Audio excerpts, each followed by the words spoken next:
Now I don't wanna do it, but I ain't afraid to die. Lord knows I ain't perfect, I ain't trying to tell a lie. It's understood and I ain't hearing all that woulda, coulda, shoulda. Trying to say you want peace, then you burn the.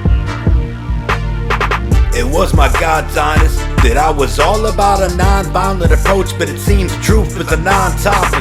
When banks get a lot of old money, they don't put it back into circulation. They store it up.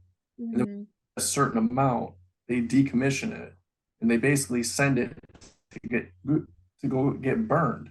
You know, so the idea was that he had access to a stash of decommissioned cash, and we were going to give him X amount of counterfeit money. He'd pull the switcheroo and give us the decommissioned cash, and they'd burn the counterfeit, right?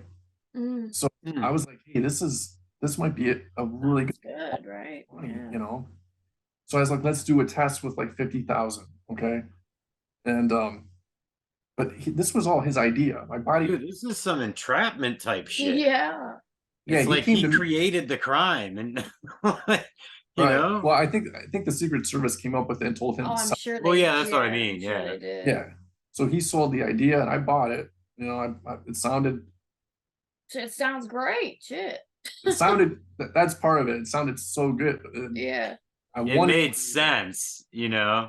It made sense, and I wanted to believe it. You know. Right. Yeah. But you know, looking back now, I'm thinking, what kind of bank manager would be hanging out with this guy? Right. Yeah. I was wondering the same thing when you're saying it. I'm like, how would this guy know this bank manager? How would he remember this process that the guy tells him about? Like, oh, well, see, they decommission the cash and. It's understood and I ain't